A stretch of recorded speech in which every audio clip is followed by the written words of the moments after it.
Hello, everyone. On today's show, I have economist, sound money advocate, and the founder and CEO of Zang Enterprises, Lynette Zang. Lynette, thanks for coming on. Oh, it is my pleasure, Jonah. Thank you so much for having me. It's truly my pleasure. I know we were talking before this. I had first heard you on the What is Money podcast, and it really prompted me to reach out. So that's kind of my origin story of how I came across you. I want to start a little bit with your background. Talk to me about how you kind of got into currencies, sound money, economics. Take me through that. Quite honestly, I've been doing this on some level my entire life. Like my earliest memory really is when I was 10 and I was born. So I'm considerably older than you guys, and probably a lot of your viewers, but I was born in 1954. So I've actually lived through when they took silver out of our monetary system. And then ultimately when Nixon in 1971 removed any semblance or any relationship to gold, and we went on a pure debt standard. So I've been doing this. My uncle was a major antique dealer, so that's the tangible, hard asset where he taught me how that works, where it goes from undervaluation to fair valuation to overvaluation to fair valuation to undervaluation in a constant loop. Hmm. And I would say if I were looking at this loop, we're somewhere over here in terms of valuation of both physical gold and physical silver, which are the monetary metals. But I got into banking and started in banking when I was 15, studied business finance, became a stockbroker in the 80s. So I was actually there in 1987 on Black Monday. Wow. And I know what a market crash looks like, smells like, tastes like. The best day that I could have ever been a stockbroker. I mean, that was a phenomenal period of time. And I learned so much from that. But I also, in 1987, stumbled across what's called non-dollar denominated bonds. And all those are bonds that are issued in different currencies. But for me, if I were going to sell that to a client, I needed to understand it so I could help them understand it. And that was all about currencies. Hmm. And back in those days, you could never do that now, I'm sure. But back in those days, you could call up and talk to the head of any trading desk and have that conversation. So I was actually trained in currencies by the head of currency trading at Shearson, which of course doesn't exist anymore. They actually just recently fully went out of business, but they were around for 125 years before they went out. Hmm. So they had the best reputation on the street. In that capacity, I needed to understand how currencies moved relative to each other. And then I started seeing these patterns and I'm like, well, wait a minute. I just experienced that pattern, and you dig deeper into it. And what you start to see then is that just like everything else, currencies have a life cycle. So we're used to seeing the life cycle of a human. So you're going to look at a baby and you're going to tell the difference between, an infant and then, a 4-year-old and then a 10-year-old and then a 30-year-old and then a 70-year-old, which Hmm. is where I am. You're not going to look at my granddaughter who's 10 and think, is she going to be 72 next year? Just like you're not going to look at me and say, wow, are you going to be 11? Right. And that's because you have learned to recognize what a human looks like as it ages. Hmm. So a lot of my work and what I try and teach people is how to recognize those repeatable patterns. Because if you recognize what it looks like when a currency ages, then you know what the next most likely outcome is, right? And then you can make educated choices that puts your best interest first. So a lot of my work is to try and teach people how to recognize those patterns. And even more important than that, maybe, or equally important, is to recognize when there is a pattern shift Hmm. that means something. You don't need to necessarily know exactly what it means at the moment, but it tells you that something major has just happened and you need to be aware and paying attention at a different level. So, yeah, I think that's really important. And I'm excited that you invited me here because you're the group that's the most vulnerable, right? Right. Not me. I'm old. I'll be around maybe another, I think I'll live to be 100. So another 29 years. And I'm set. It's really for your generation that I fight this so hard. And younger, my grandchildren, the children that aren't born yet. That's who this battle is about. Right. And I mean, that kind of segues on to what I want to ask you next here. Explain to my audience, like, what does sound money mean? Like, when you talked about metals, you talked about currencies. What is sound money, and kind of how can young people get involved in that to kind of protect themselves from an economic collapse or currency collapse? Excellent. Sound money is money that governments and central banks cannot inflate away. So then the next question is, well, why can't they inflate it away? And the reason is because both physical gold and silver are used in every single sector of the global economy. Mhm, So it has the broadest base of buyer. mhm. So maybe the buyer over here is slowing down, but one over here is speeding up. And they have never been able to figure out how to recreate a lot of the properties that both gold and silver contain. So that is what sound money is. It cannot be inflated away.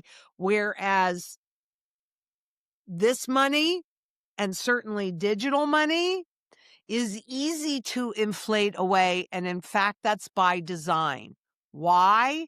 Because it costs nothing to create this. And central banks generate their income in the difference between the cost of money creation and how much they sell it to you and me for.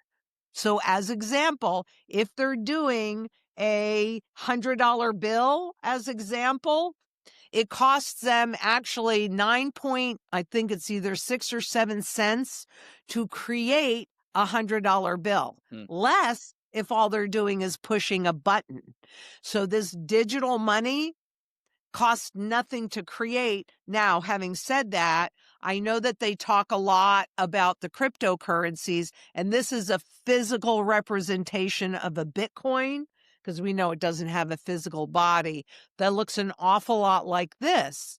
And so people will say, well, Bitcoin takes a lot of energy and water to create. Mhm. Yep, that's true. And therefore, that gives them a cost basis. But here's the main difference.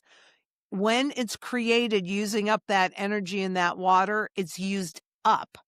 Whereas gold is indestructible. Yeah. So that means it can go from the monetary system to the jewelry system, to the solar system, to every area, food, whatever. And so you can actually reuse that energy an indefinite amount of times, right? Right. Constantly, because it's indestructible. So that is huge. So broadest base of demand, this stuff demand in one place. So when that demand goes away, you got a problem. Right. This sound money, total broad-based demand, and you get to reuse it. Now, silver does get used up in production, but gold does not. When you talk about sound money, gold and silver, right? What does that look like in terms of as a medium of exchange? Because you kind of mentioned in 1971, Richard Nixon severed the dollar's link to gold. But can you explain to my audience what that means? Because the dollar was linked to gold. So the dollar was as good as gold back in those days, correct? Or can you explain that a little bit more if I'm off there? And by the way, if you want any of these images or any links to anything that we're talking about, I'm super happy to provide them. And in the beginning, and you can see how teeny weeny this is, right? This is a $1 gold coin. Hmm. So It's a 20th of an ounce of gold to a 1-ounce silver coin. Okay. And then you had in 1913, they legalized the Federal Reserve. So this backed a dollar, a 20th of an ounce. When they legalized the Federal Reserve, they enabled this 20th of an ounce to now back $2.40. And so they printed a whole bunch of actually Federal Reserve notes to the basis of gold. They used corporate debt to convert into these Federal Reserve notes. Mhm. So they started removing the purchasing power as soon as they legalized the Federal Reserve. That was very unconstitutional. This isn't something that just happened. These things happen over time. That's when that really happened. And I would encourage anybody that's watching this to go on the FRED, the Federal Reserve Education Department, and in the search bar, put up purchasing power of the consumer dollar. I use a lot of charts in my work because I think a picture is worth 1,000 words. And you will see a 50% drop off in purchasing power very quickly out of the chute because of all of these that they created at that time. So once they create all of this money, okay, easy peasy, that goes into the system and it makes it look like the value of things are going up. The stock market is going up. The real estate market is going up. It's not really true. It's the value of the dollar that's going down. So it takes more of them to buy the same goods and services over time. And if they can keep that at that 2% level, which is the Federal Reserve's and the central bank's goal, then you do not change your purchasing behavior, right? That is what the central bank definition of price stability is. You're changing your purchasing behavior. Mhm. If you hear the term price stability, you probably think that that gallon of gas costs the same thing over time. Sure. To me, that would be price stability. Yep. But that's not the central bank definition. They don't want you to change behavior, and by design, your income, your salaries never, ever, ever keep up with the pace of inflation. That is by design, and I think that is hideous. And back in the day when this was redeemable, actually, there's another little exercise that I like to do, if you bear with me here for just a second. Absolutely. This is the original money. Mhm. This has a $20 face value, minted prior to 1933. This particular coin is 1889. Okay. So this was the money, but oh man, so heavy. It weighs down your pockets. It could pull your pants down. It's awful.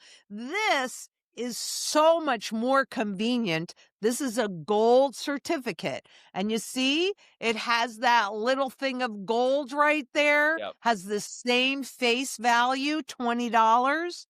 At the same time, when they converted corporate debt into this, can you see this was designed to duplicate this? This was designed to look like that, right? So for 20 years between 1913 and 1933, all three of these were in circulation at the same time, at the same stated value. But they had printed so many of these that it was too expensive for them to continue to put out 1-ounce gold coins. Mhm. So in 1933, they took these two away. But we were used to using these for 20 years. We were used to using this. So people thought that it was just the same and they thought nothing had changed, when in reality, the public lost its power, because up until that point, if you didn't like what the government did or the central bank was doing, you could walk into any bank with this and walk out with this. Right. So gold, redeemable gold in the monetary system, forces fiscal responsibility. I bring this up because it was January of 2009 when they brought out Bitcoin for the first time, right? Now, this is just a physical representation of it. Yep. But at the same time that they did that, they also, in March, they brought out quantitative easing. And we've now had, almost 20 years of having Bitcoin in the system. And the way that they get people to engage with it, because they need adoption, they need things to seem normal. And what they do is they let it run. So in the 20s, I'm sure you guys have all heard about the roaring 20s. Well, that was because of all the new money that they printed and pushed into the system.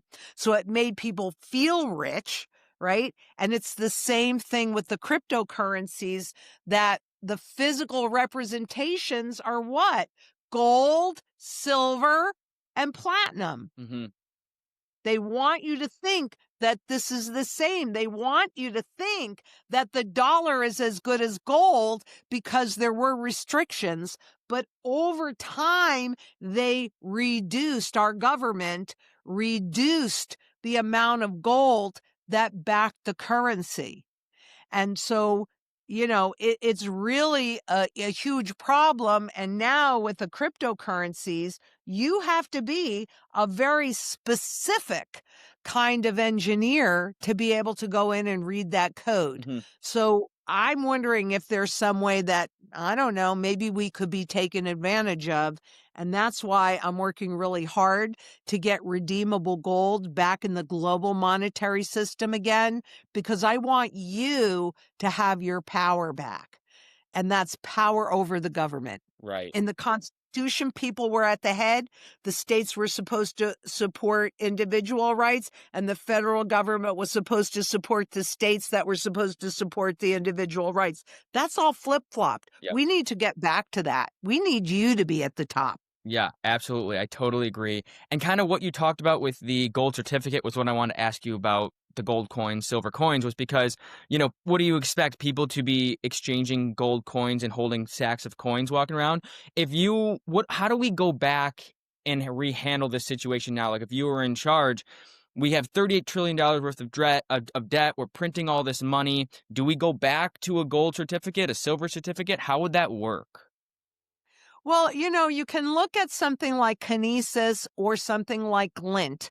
So, you want layers. You don't want just one. And the reason why I bring those two entities up is because have like a MasterCard on the top, but they're actually based upon your gold holdings. So it is an easy way in today's technology to own gold that is redeemable. If it's not redeemable, don't go near it, Mhm. because you can't prove that they actually have it. So, would an So, example be like a gold stock or gold ETF or something like that? no, no, no, no, no. First of all, a gold stock is typically a miner's stock. And so miners are companies, Mhm. but you don't really own the underlying gold. Right. An ETF, presumably there's a basket of gold and or silver underneath that, but you don't have any access to it. The administrator does, like JP Morgan Chase. Right. So all you actually own are shares in a trust. And with silver, particularly in 2020, because silver gets used up, so it's actually a diminishing asset.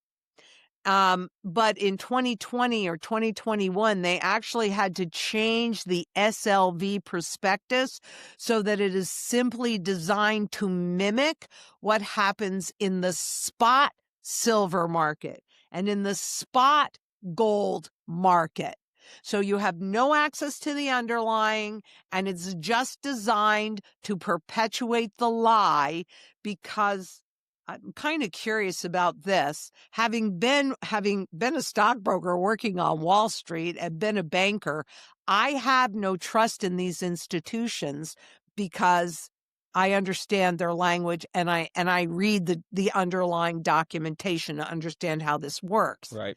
Do you believe that if Wall Street tells you that spot gold is worth $4,200, do you believe them? No. Good. You shouldn't believe them because they have converted, it's called financialization, where since the 70s and particular kickoff in the early 80s, they have turned absolutely everything into a financial product. And so it isn't a true supply and demand market that is pricing any asset, tangible or intangible, Mhm. not the food you eat, not the energy that you use, not gold or silver, not a stock, not anything. It is trading market that is dictating the price. Mhm. And that is really important to understand because as you and I are sitting here speaking, there is a structural shift that is actually happening in the gold and the silver markets.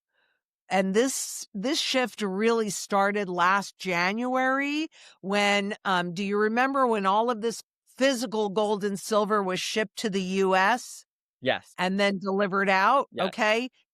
In the US, that's primarily a contract market. So they're buying the contract and they're selling the contract to make that little bit of pickup in the difference.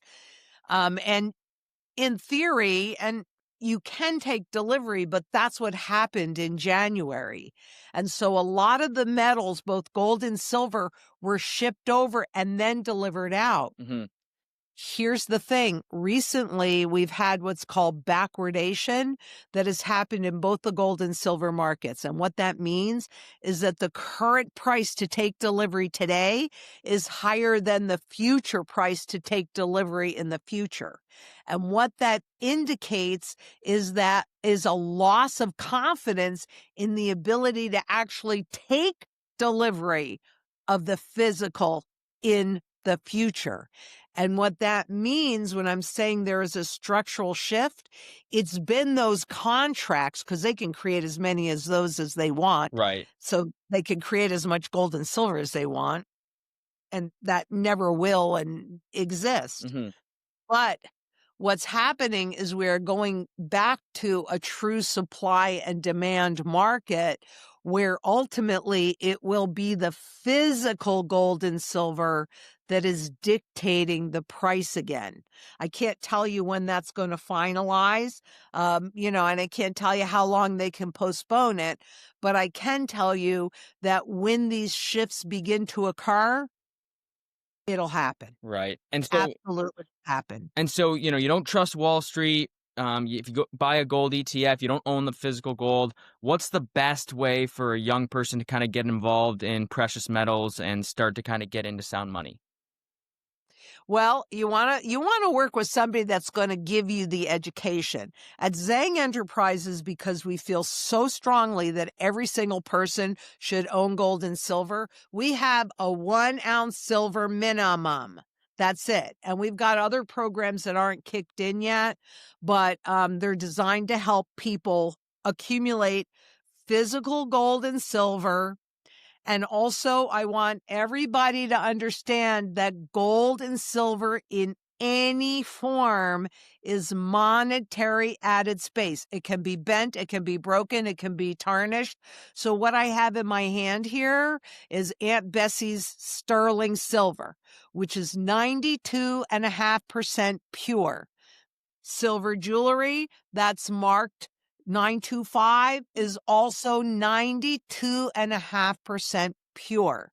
So there are a number of different ways that you can accumulate. And also, we execute a sound money strategy that is built in layers, right? So you don't need to have $1 million in order to start accumulating.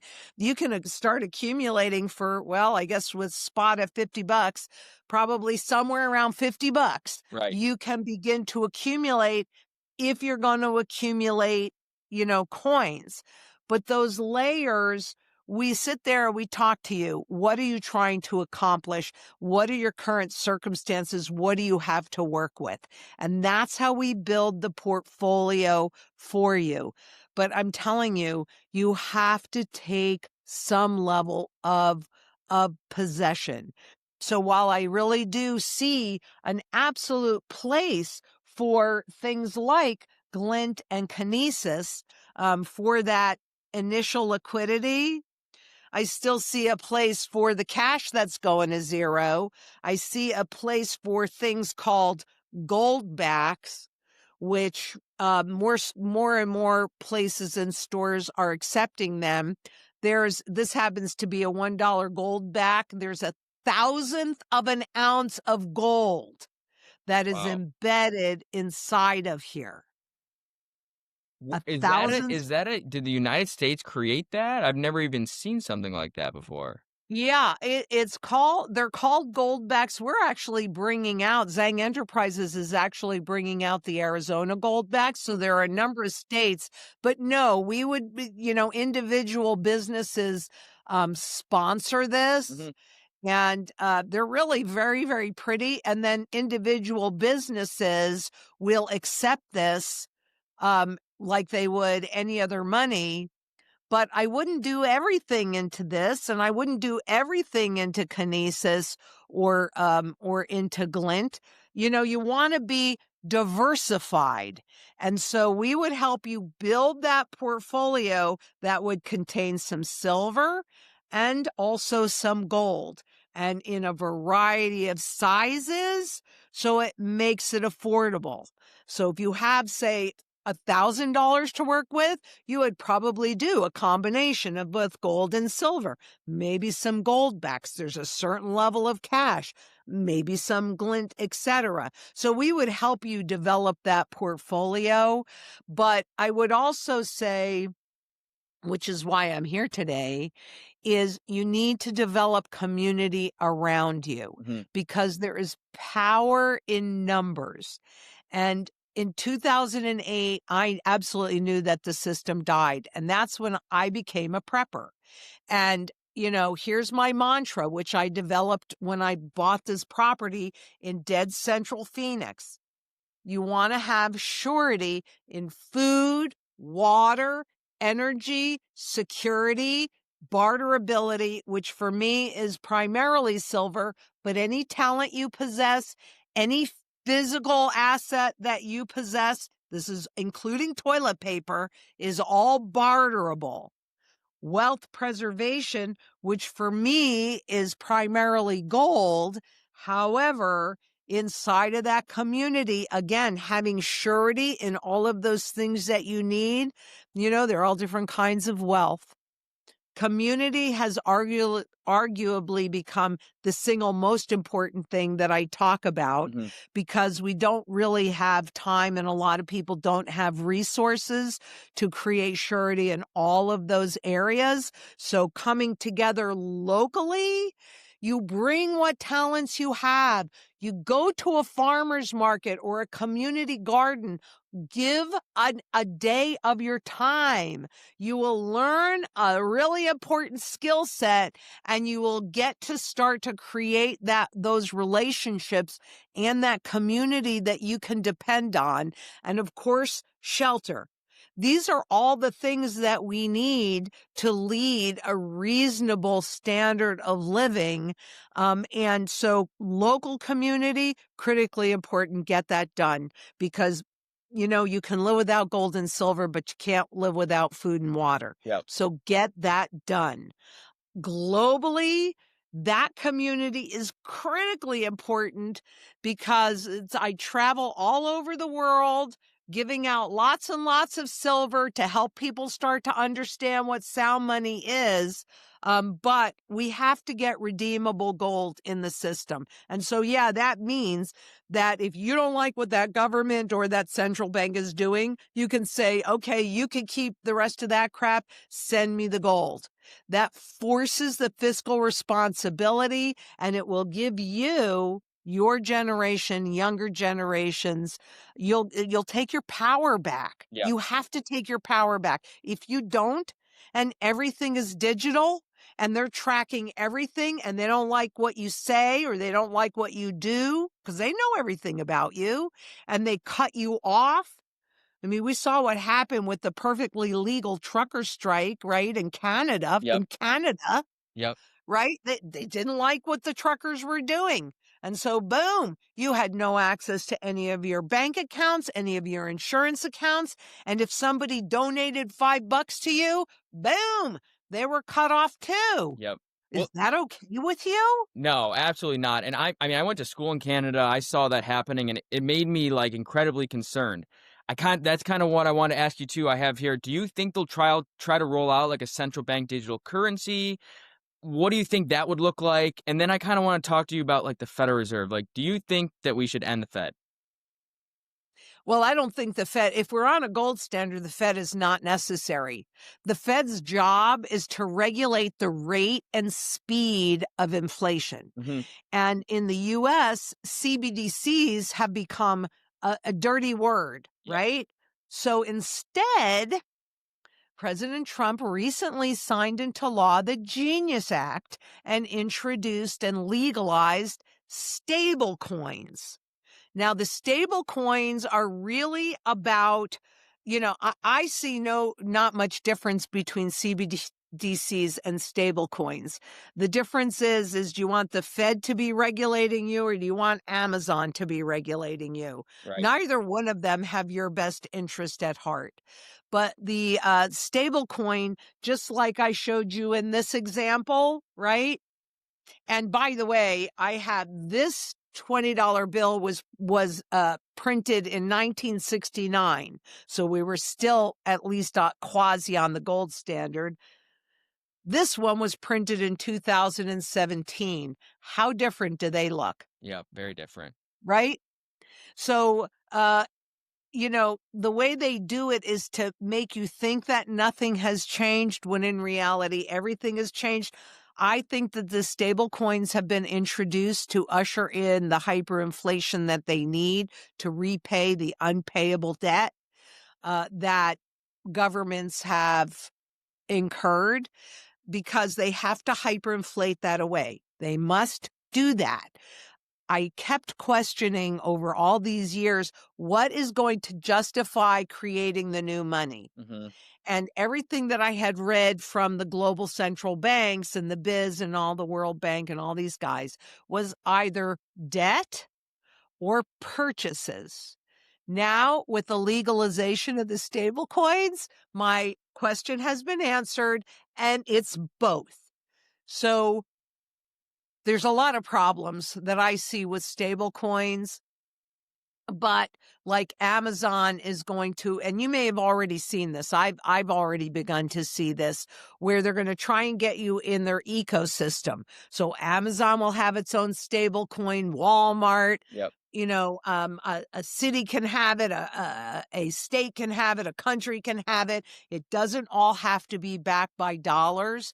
But since debt is what currently justifies the money creation, and this debt is unpayable, they have to hyperinflate away that debt, meaning that they have to destroy whatever else little bit of purchasing power is left in this stuff so that they repay that debt with, in the US, dollars that have zero value. That is, by the way, part of the strategy that we execute at Zang Enterprises if you have fixed rate debt. However, that's not good for you if everything you have can only be converted back into this. I have here in my possession somewhere a $10 trillion Zimbabwe note, which means I am a trillionaire. Here it is. A $10 trillion Zimbabwe note, right? I'm a trillionaire in Zimbabwe. Do you know what I can buy with this 10 trillion Zimbabwe I have dollars? no idea, but I'm guessing not a lot. Zero. Absolutely nothing, right? But what they knew, and they talked about this in creating the system, is that people get blinded by numbers. They marry the numbers. Mhm. So a great example of that would be I bought my first house in like 1978 and I paid $59,000 for that house. It was a 3-bedroom, 2-bathroom, 1,800 square foot house, which today would go for something like, I don't know, maybe 500,000 or something like that. Yeah. It's the same house, but I also paid 12.75% interest on that mortgage. Mhm. If you look at a chart on the Federal Reserve Education Department, the Fred, I encourage everybody to go in and just put whatever you want in the search bar and see what comes up. But you can look at as they pushed the interest rates down so that more debt could be afforded, the price of the house went up. Mhm. Huh. Because the lower the interest that you pay, the higher the debt service that you can accomplish. Right. But that's not a good thing at all because it really is an indication of the loss of value of this. Mhm. And there are over 4,800 examples of it. So you can look at it and see the pattern of a life cycle.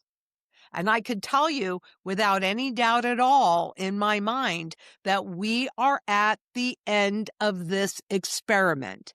And what people need to understand is that when one system dies, another one is born.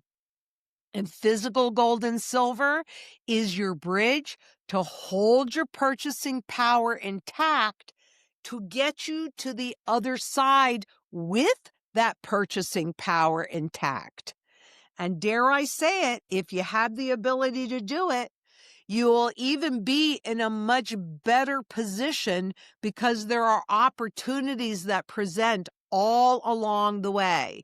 And we at Zang Enterprises and any good company like ours will convert this into whatever that local currency happens to be, Mm. whether it's digital or what have you. And it's all about recognizing those patterns so that you know when to shift from this into that. Right. Okay. So what do you think that the other side that you kind of mentioned, what is that what do you think that that's going to look like? So essentially what I'm kind of gathering is the dollar's going to collapse, right? You talked about hyperinflation and It already is. Uh-huh. when you talk about that, the first thing that comes to my mind is like, the Weimar Republic, right, in Germany, when you see Right. the pictures of the kids playing with the stacks of dollars, they were worth nothing. Like, Right. can that come to America? Like, if or like, I mean, how do we manage that? Like, I don't know. I- It's hard to imagine. It's hard for me to imagine that coming to America. Like, what would that look like?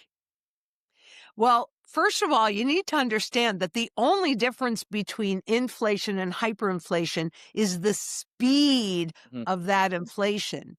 And in Germany, that's not the worst case of hyperinflation, but it is probably one of the most well known. Right. And so what that really looks like is a collapse of confidence, which is why I pay more attention to consumer confidence and the confidence that the public has than anything else Okay. because every Ponzi scheme requires two things, new money and confidence. Hmm. And so if we have very fast inflation, this is why the Federal Reserve's job is not to stop the inflation, not even to fight it. Their job is to regulate the speed of it so that you stay inside the system and don't understand that you are being robbed and you are being cheated. So it would look like this. If every day I walked into your house and I took one button out of your house, and I did that for 30 years, the end of 30 years, I would have a lot of your buttons, but you might not know it. Hmm. If, however, I walk into your house tonight and I take out 98% of every button in your house, when you go to get dressed in the morning, you're going to notice it. Yeah. So it it gets very ugly. And when people are hungry and hopeless, they make choices they would not otherwise make, which is why I am so keen on creating local community to create surety. Hmm. And here in my little urban farm, I have an acre in the central right in the middle of Phoenix. I've planted out I'm on a corner. The entire corner is planted out in food. And my neighbors know they can come and pick a pomegranate, pick a zucchini, what have you. So it's ugly. It's standing in line. Look at Venezuela. That's happening right now and has been happening since 2006. Mhm. You have to stand in line for food. Globally on average, 80% of the population ends up in abject poverty. I didn't say 100% though, did I? In both Venezuela and Zimbabwe, that's also been going through it about the same length of time. 90% of their population is in abject poverty. And guess what? They are actually using physical gold and silver as well as Bitcoin, but physical gold and silver for their transactions. Food there, things are priced in terms of the local currency as well as gold, grams of gold and silver. So it may seem strange to have the physical metal, but get over it and get over it really fast because at the end of the day, it saves your life. And you always see me wearing a lot of jewelry because if I needed to take this off to save myself, my children, or somebody else that I loved, it's just stuff, Right. but it's still gold. Yep. Yep, absolutely. And so kind of you talked about, you know, preserving your purchasing power with gold and silver, sound money until you get to the other side. What does the other side look like in your mind? What do you think that could It depends.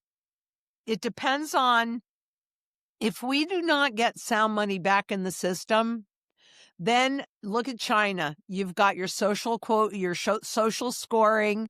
You're going to have to do whatever they tell you to do. You will lose all of your free choice because if everything is digital and they have ability to cut you off, like we saw, well, we can see it in China, but saw it firsthand in Canada, Mhm. of all places, and they tell you to jump, you have to say how high. Right. If, however, we get sound money back in the system and they abuse it, you pull that out. Now they're working for you, which is the way it's supposed to be. So it really does depend.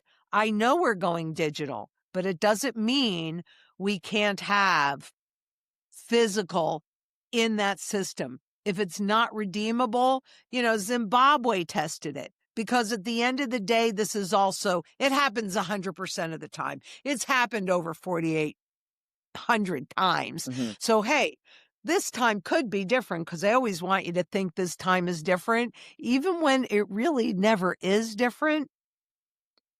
You have to take your power back or we're going back to feudal times. That's what I see. But if you hold your purchasing power intact, then right now, all of those assets have been inflated, intentionally inflated, and they are severely overvalued. And gold and silver are severely undervalued because a rising gold price is an indication of a failing currency and a looming crisis. That's going to flip flop.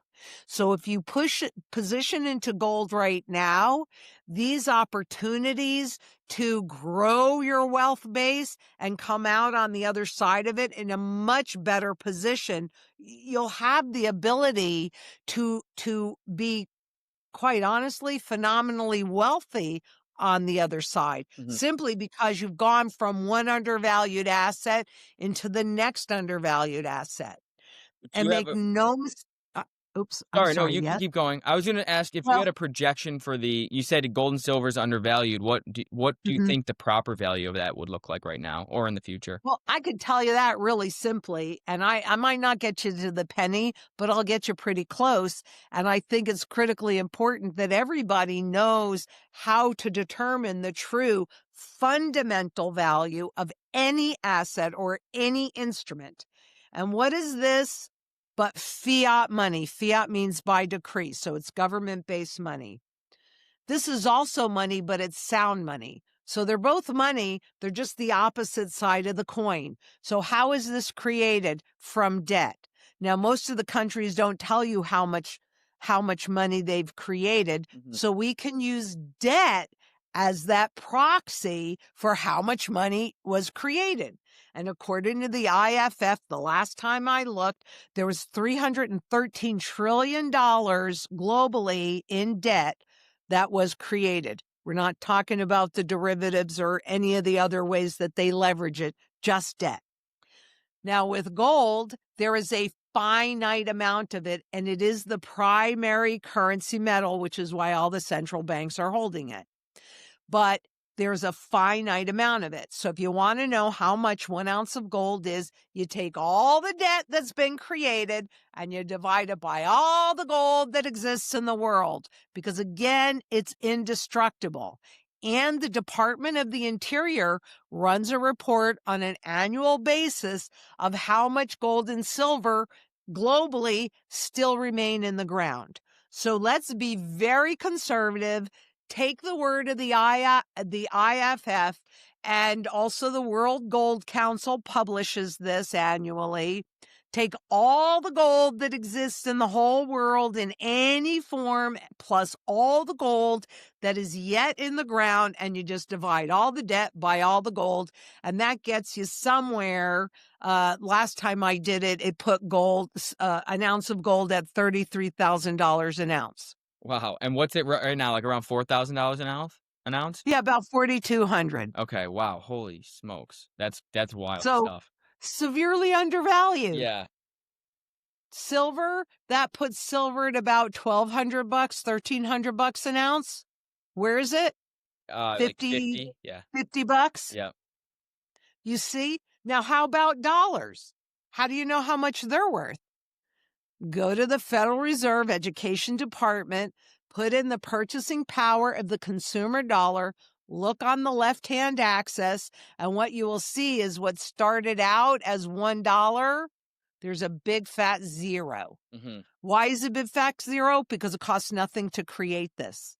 And much as they're touting how much easier and faster and cheaper it is to create money in the digital world, what do you think the value of that money is? Nothing. The Yeah. easier and cheaper it is to create money, the more of it gets created. The more that's created, the less value it has. Right. This is not rocket science. Yep. Do you think that the US dollar will ever not be the world reserve currency? And if so, when do you think that that day will come?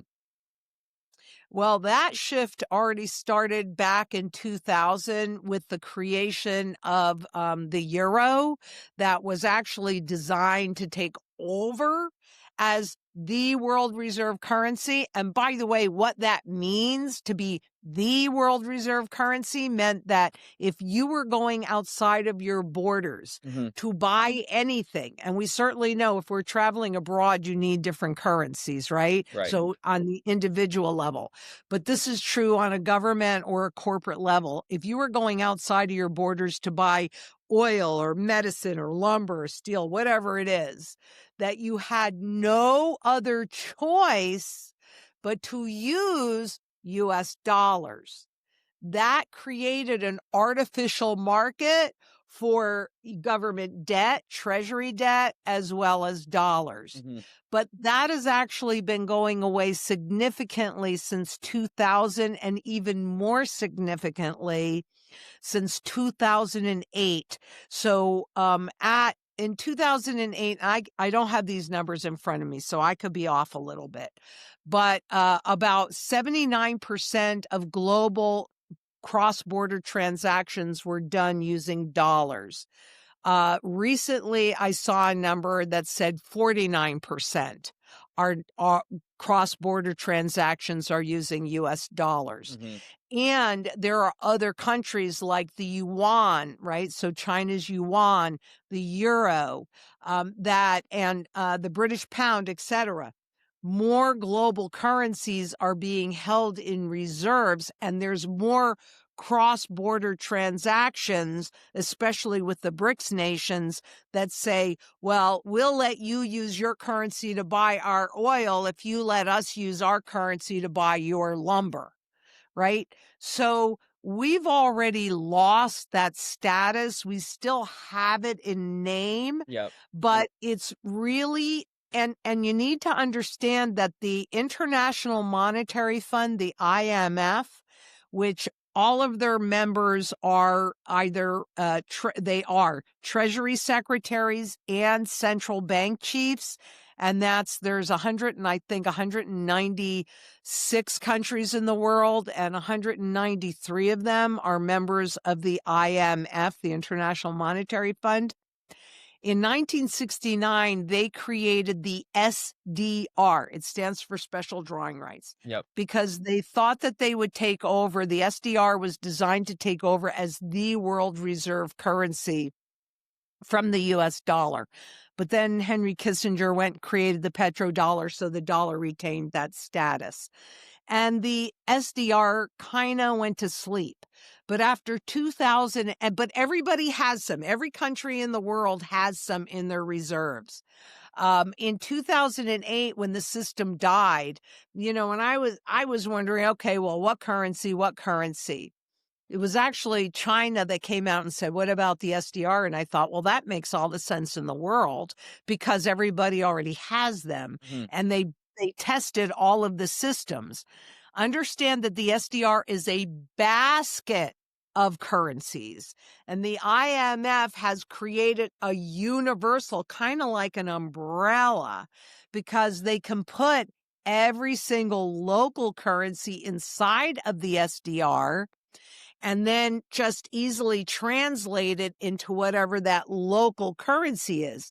So you and I, for all intents and purposes, we can have a dollar, right? And the dollar, they don't change the name because then something has changed. Right. They keep the name the same, so it'd be the digital dollar or whatever. Mm-hmm. So you think nothing has changed when in reality, everything has changed. I could be wrong about this, but I do believe in just the easiest way to do it, that it will be the IMS SDR that becomes the universal currency, in which case they have in their system, and it's tested, so it works. It's called the substitution fund. And what that means is that any entity, so corporate or government, can deposit their dollar-denominated holdings, so dollar debt or dollars themselves or whatever, into the substitution fund, and then the substitution fund would convert it into SDR-denominated instruments, right? Gotcha. In theory, they could then regulate the speed at which the dollars come back to the U.S., but that's just in theory. That's actually never been tested. And that loss of confidence, I think, in the U.S., well, it's a huge advantage to be the world reserve currency because up until 2000, we were the only country that could print from debt the money that they needed to pay their debts. Right. Well, that's a huge advantage. Absolutely. So we have the farthest to fall. Gotcha. Okay, awesome. I got two last things for you here. First question is from someone I work with. He's very into this space. He wanted me to ask you, what's your opinion on numerical bullion versus generic in terms of confiscation risk? Boy, oh boy. I have to say, I was born in 1954 when it was illegal to hold more than 5 ounces of gold any other way than actually this pre-1933 gold coin. And in this country, gold has been confiscated 3 times, which to me is clear historic precedence. Mm-hmm. The last time was 1933 in an overt way, but taxation is a form of confiscation. Market manipulation is a form of confiscation. Inflation is a form of confiscation. So they don't call it that because then you're going to know it. But quite honestly, a very interesting thing to do is to go back to that Fred and that purchasing power chart and put your birthday in the in that search bar not in the search bar, but there's an area where you can put the date in and see how much purchasing power they have confiscated from you since the day that you were born. So there's monetary gold, which is the kind of gold that you can hold inside of an IRA. Mhm. So that's a great place to look. If you can hold it inside of an IRA, personally, I don't buy it. I prefer what the government classifies as collectibles. And I had my Uncle Al, who was a major antique dealer back in the day and taught me so much. And one day my parents and I were at his house and he goes, "Come here, I want to show you something." And we went in a back bedroom where he had two tall floor safes. And he opened the doors of those safes and he said, "If anything should happen to me, your Aunt Bertie will be well taken care of for the rest of her life because of what's in these safes." And I turned around and I looked and you couldn't fit one more ounce of gold in those safes. Wow. And knowing what I know that, because I was 10, I mean, I didn't really understand at that point what I was looking at, but knowing what I know now, I can sit here and tell you he had at least 3 monster boxes in each of those safes, which means at least 1,500 ounces of gold per safe, probably more than that. So here he was sitting on at least 3,000 ounces of gold in a legal way. Because I've had too many people say, because they're not going to come knocking on your door. They did that in India, but they're not doing that in the US because most people don't own gold. But, what they can do is make it impossible for you to use it anywhere other than the black market. And there will be a black market because there's always a black market. Mhm. But for me, I am executing a strategy. I want the kind of gold that I can use in the normal marketplace. So, and there are different ways to do it. And again, it all goes back to what you're trying to accomplish. So everybody's got to do what they're comfortable doing, regardless of what anybody says. If you go to my work, I give you the links so you can go and do your own due diligence. And I'm going to tell you, you don't have to agree with me. And I will fight for your right to formulate your own educated opinion on what is happening, because you really need to put your best interest first. I mean, that's everything. Yep, absolutely.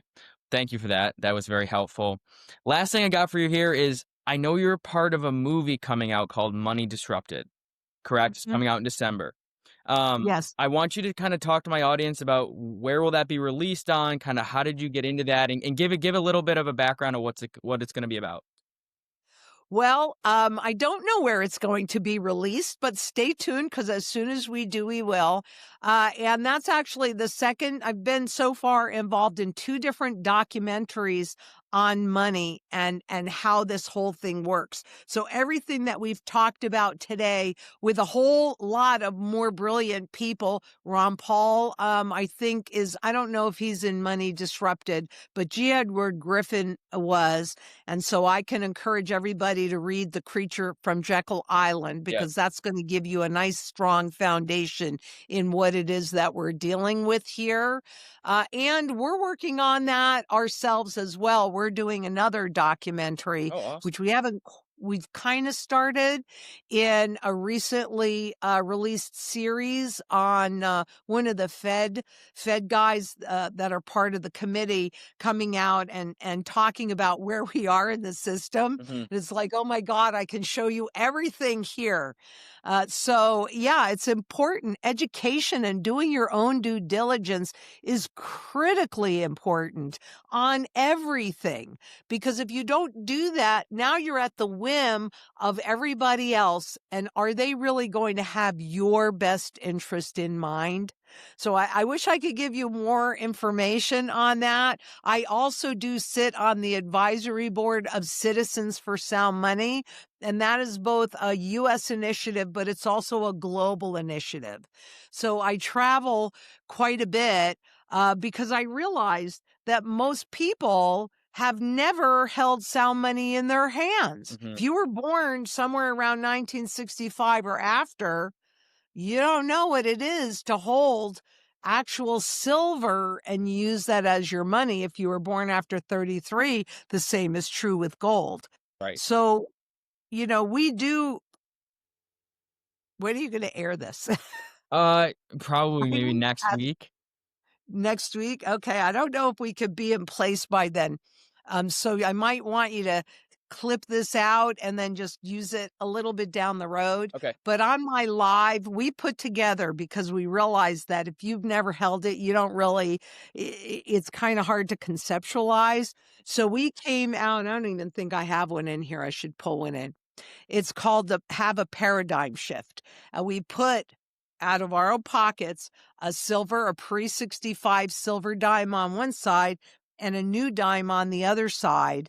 So we try to educate you about sound money and actually get it in your hands. And I would venture to say that Jacqueline won't be happy with me, but I am the CEO, so I guess I get to do it. I would uh, I would potentially offer any of your viewers, if they call us, we'll send them a Sound Money card, a paradigm shift. Okay. Awesome. Well, Lynette, I really appreciate this. This was an awesome conversation. And again, thank you so much for coming on. I hope we can do it again down the road. Absolutely. I would be very happy to do that in any way that we can be of service. We are very, very happy to be. Thank you so much. I appreciate that and all the best in the future and looking forward to your documentary coming out and Money Disrupted coming out. Absolutely. Thank you, Jonah. It's been great. Thank you.